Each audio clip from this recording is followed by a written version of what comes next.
What's up, guys? Welcome to Daily Dose of Reddit. This is your host, Zach, and today's subreddit is r/IDontWorkHereLady. This story's called, Being a Nerd Does Not Mean I Work at Hot Topic. It doesn't mean I work at GameStop either. This happened about a year ago, but it still makes me laugh to this day. Here's the cast. Awesome Hot Topic employee. Awesome GameStop employee. Me, a bona fide nerd. Idiot Karen. It was actually on Black Friday, which I needn't tell you brings out all the Karens. However, it had been a surprisingly Karen-free night and day, right up until my group went to the mall. I was out with my mom, my dad, my aunt, my uncle, and my grandmother. After spending some time out at a shopping complex elsewhere, we decided to go to the mall and do an escape room. Because what person that's been up since 3 a.m. and is surviving on energy drinks doesn't want to do that? All joking aside, it was a really fun way to end the day. But this is an IDontWorkHereLady story, so of course we need the twist. When we got to the mall, we discovered that they were going to need some time to prep the escape room, because some people had just come out of it and they needed to reset the puzzles. Fair enough, we decided. So since we all had phones of our own, we decided to give them my mom's number and they would text her when the room was ready and she would text the rest of us. Since Hot Topic and GameStop were both close by, I decided to go do some browsing, see if any shirts from my favorite anime or games had come in at Hot Topic, and see if GameStop had any games I wanted for my new PS4. I went to Hot Topic first and noticed a My Hero Academia keychain with one of my favorite characters, Kirishima, on it, and mumbled about how I wish the poor boy had more merch and popularity. One of the workers, awesome Hot Topic employee, happened to overhear me and commented that she wished the same, and how sad she was that people only really paid attention to the guy to ship him with certain other characters.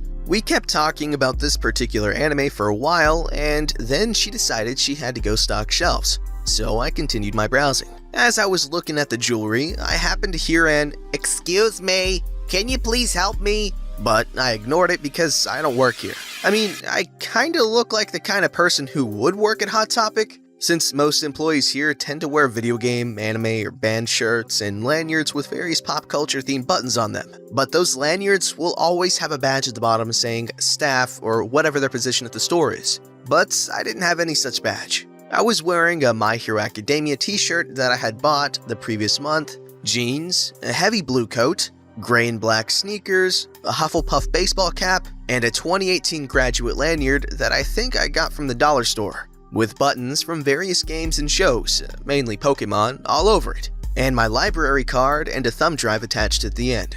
Anyways, in comes our Idiot Karen. Idiot Karen walks up to me as I'm looking at the jewelry and grabs my wrist, basically forcing me to look at her. Now, you wouldn't know this about me unless you were close to me, but I hate being grabbed by the wrist. For me, it's almost the same thing as slapping me. I should also mention that while I don't do that much martial arts, I do know how to get out of a headlock or wrist grab, so I instinctively do the right move to pull my wrist away. Because Idiot Karen was pulling so hard, she actually fell backward and landed on her booty. The following conversation ensued. "What the actual heck?" "Look, lady, I'm sorry, but I really don't like being grabbed by the wrist. Someone grabbing me by the wrist is the equivalent of being slapped to me. And besides, you really shouldn't grab people by the wrist anyways, because something like this, or worse, could happen. You never know what might make someone uncomfortable or make them lash out." "Well, it's your fault for not helping me. I swear, freaking millennials these days."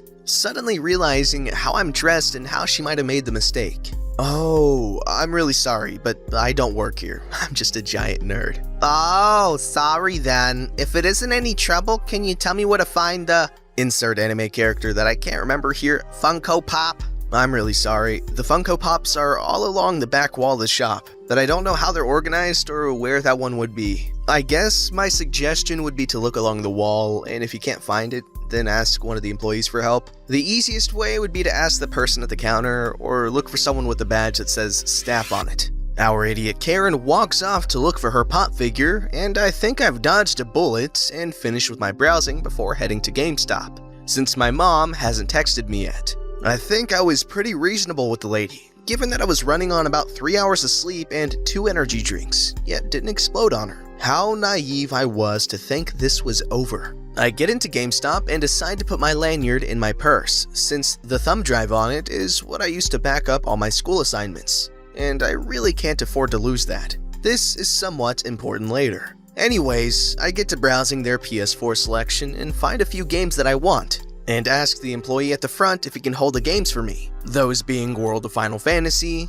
Persona 5, Uncharted the Nathan Drake Collection, and Stardew Valley. Score! He asks how long he needs to hold them, and I just give him the date I get paid, since it's easier that way. He says he won't be able to give me the Black Friday prices then, but I reply that I'm okay with that. GameStop regularly has pretty decent sales, so I'm not worried about cost. I get the text from my mom saying our escape room is ready, but as I'm heading out, I notice that some of the games got left on the floor by jerky customers too lazy to pick them up. This is a pet peeve of mine, so I decide to be nice and at least place them on the shelf, since I had no idea where they were originally. Keep in mind that the GameStop uniform is nice slacks and either a black polo with the store's name and logo on it, or a black t-shirt with the store's name and logo on the front, and an ad for their rewards program on the back.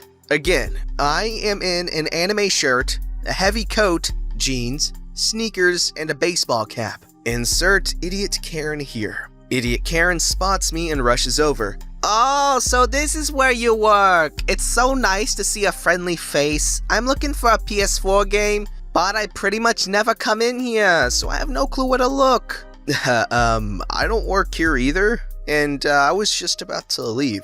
"Don't lie. I just saw you put those games away." Well, my dad used to work in retail, so I have an understanding of how hard it can be. I put those games back on the shelves for its console because it's a pet peeve of mine, and I wanted to help these people out. I'm serious, I really don't work here. "Stop lying to me. You weren't being nice, you were stuck in shelves." Me, remembering the Princess Bride as awesome GameStop employee comes over and channeling my inner Wesley. "I'll speak slowly and use small words so you'll be sure to understand, Karen. I don't work at GameStop. I don't work at Hot Topic. I'm just a huge nerd."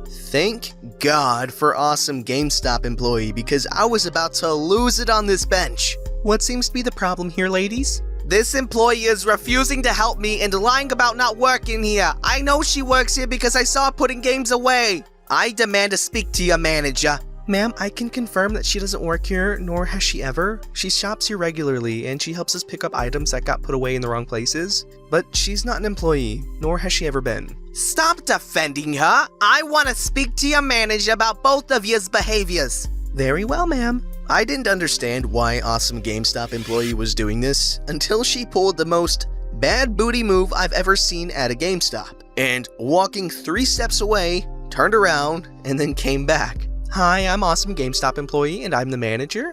I believe you had a complaint about a customer being honest and saying she doesn't work here?" Idiot Karen's mouth drops open in shock and embarrassment. And then, right as she goes to speak, awesome GameStop employee interrupts her. "Ma'am, if you'd stop running your mouth for about 5 seconds, you'd notice that this young lady isn't wearing our uniform. GameStop employees are required to wear slacks with either a black polo with the company name and logo, or a t-shirt with the company name and logo on the front and information about our rewards program on the back. We also wear lanyards with badges that say staff on them. This young lady is wearing a bright green shirt with an anime character on it, jeans, and no lanyard. She doesn't work here." "Well, she had one earlier when she was at Hot Topic." Which I took off because I didn't want to be mistaken as an employee again. I basically use it to hold my keys, library card, and flash drive. It's not part of my work attire. I'm an office worker. I don't work at a GameStop, and I don't work at Hot Topic. Before Idiot Karen can get another word in, I look at her with the dirtiest glare my baby face can muster. Once again channeling the Princess Bride. "Hello, Karen. My name is me. You killed my mood. Screw you." As I'm walking out of the store now, she goes to open her mouth, but I turn and glare at her again. "And if you see me at Mythic Escapes, I don't work there either. If you ever bother me again, I'll consider it harassment and call the police." I wasn't really about to ruin this lady's life, as I was pretty sure that her bad mood was partially because it was Black Friday and she was tired as heck. But I also knew it was the only way she'd leave me alone. Thankfully, she did, and my family had a field day with the story I told them later. I actually went back to the GameStop later to get my games, and it turns out that the lady freaked out when I pulled out the Inigo Montoya line, because her name actually was Karen. Okay, so that Karen's Karening days are definitely over because she is spooked. This story's called Grandpa Shuts Down the Gas Station. In the 1950s, my grandfather used to work in the rail yards in Beech Grove, Indiana. He picked up a part-time job at the gas station near the yards for extra money. He was the only employee at the station from 5 p.m. to 11 p.m. when it closed for the night, so he was responsible for all closing activities. After a few years, he picked up more hours and a raise at the rail yard and quit the gas station. However, the station owner had never removed my grandfather's phone number from the employee call list. So, occasionally, he'd get a phone call from an employee, usually somebody trying to find somebody else to cover their shift. He would tell them that he no longer worked there, and that would be the end of it. One night, after 11 p.m., my grandfather got another call from the station, from a new employee who was having trouble closing out the sales for the day. The call woke my grandfather up, and while irritated, again explained that he no longer worked there and the employee needed to call the station owner. The employee explained that he tried to call the owner, but nobody answered. He walked him through the issue and asked him not to call back. The next week, another call after 11 p.m. from the same employee, again having trouble closing the till. Again, my grandfather told him to call the station owner, but the owner wasn't answering his phone. And then, the next week, another call from the new employee after 11 p.m. Now, my grandfather was completely aggravated and now took action. He said to the employee in a rather gruff voice, "Here's what I want you to do. Take all the money out of the cash register, leave the register open, and just go home. Don't even lock up. I'll come in tomorrow and take care of it. Don't do anything else until I call you." The following morning, my grandfather gets a phone call from the station owner who says, "Did you tell my employee to take all my money and go home?" My grandfather confirmed that he did. The station owner says, "Who do you think you are? You're not his boss." My grandfather replied, "I haven't worked for you in 2 years, but your employees keep calling me. Do your darn job and answer their calls. Take my number off the employee call list, and if I ever get another call again, you're gonna regret it." That was the last time my grandfather ever got a call from the gas station. He never found out if the new employee got to keep his job. Okay, that is kind of ridiculous. I 100% feel for the grandfather here. I would be so angry if no one took my name off the call list. But then again, you could just block the number, but I don't think you could do that in the 50s. Why don't you guys tell me some annoying work calls you've received from a place that you no longer worked at? I'm curious. This story's called, "I don't work here, I work in that Points Ambulance." Years ago, in the early 2000s, I was working 24-hour shifts on an ambulance. Since we were working these extended shifts, we had a kitchen and whatnot at our station. So if we didn't have a call right at the beginning of our shift, after our rig and equipment checks, the first thing we do in the morning is grocery shopping for the day. Now, just to be sure it's clear that there's no possible way for us to be mistaken for the uniform of the store employees, we wore blue button-down shirts, had a patch on one arm that said State of Redacted, and our certification level, either EMT Basic or Paramedic, and on the other arm had a patch with our company logo on it. We had dark blue pants with about 500,000 pockets, radios on our belts, etc. The grocery store employees' uniforms were either a white or tan shirt and black pants, and usually some type of apron with the store logo. The last bit of info I should add is that the area we worked in was one of the richest neighborhoods in our metro area, and usually the cheapest car you saw in the parking lot was a Lexus. So now that the stage is set, comes our adventure. My partner and I were at the store doing our shopping for the day, and it was relatively quiet Sunday morning. Other than us, there were only a couple of other shoppers in that store, and several employees were plainly visible during their morning duties. I'm busy trying to decide if I want link or patty sausages for my breakfast. When I hear the classic, ahem, I'm pretty engrossed. Because, let's be honest, it's an important decision, and now I'm weighing bacon into the mix too, and I really don't pay too much attention. Then I hear it again, accompanied by finger snapping. I'm broken out of my sizzling reverie by this, and think maybe I'm blocking someone's access to the cooler? Turn around, and there's this lady in her 60s, dressed up way too fancy for an early Sunday morning grocery run, and she's glaring daggers at me. I'm sorry, ma'am, am I blocking your way? No, I need... Can't remember the exact item she was looking for. I'm sorry, ma'am, I'm not an employee, I work for, redacted, the ambulance company. However, I've seen a couple of employees a few aisles over. I'm sure they'll be happy to help. Young man, you will do your job. I need you to find item for me.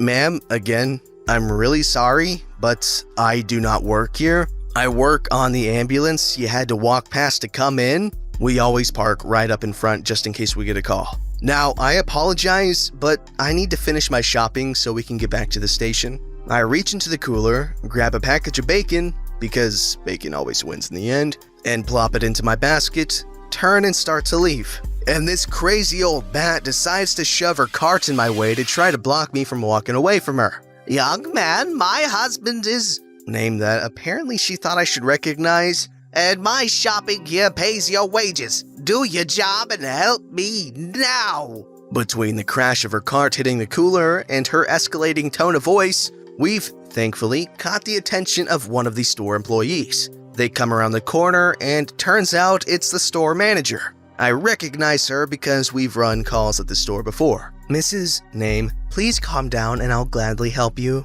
She's getting wound up to start yelling again, and about that time, my radio starts going off. When we're assigned to a call, it starts beeping very loudly. I silence it, turn to the store manager, and apologize to her for running off and leaving my groceries in the cart. But we're getting a call and I have to go. She's very understanding, and as I'm walking off, I hear the old bat asking, yelling at, the store manager, "Where does he think he's going? I need item!" And her reply, presumably to his ambulance to respond to that call, since that's his job? Okay, yeah, entitled people aside, 24-hour shifts? How? Okay, someone explain in the comments below, please, how these 24-hour shifts work. Do you have to constantly worry about getting ambulance calls at any given moment? You know, like you could be sleeping, and then it goes off and you're like, oh crap, someone's dying, I gotta go. You know, is that a thing? Do you get paid well? Because that's a commitment right there. 24-hour shifts like that, ugh. Like, I understand that you're not constantly working for the 24 hours, unless you are, in which case that's just cruel working conditions. But like having to be alert for those 24 hours straight, you know what I mean? Like, that's kind of, oof. Or is it like one of those things where you get, you know, 1 day on, 3 days off sort of thing? It's 24 hours. Okay, I'm sorry, I'm getting stuck on that, but that's just, woo, gaga. Don't forget to like, subscribe, and hit that bell to never miss an episode.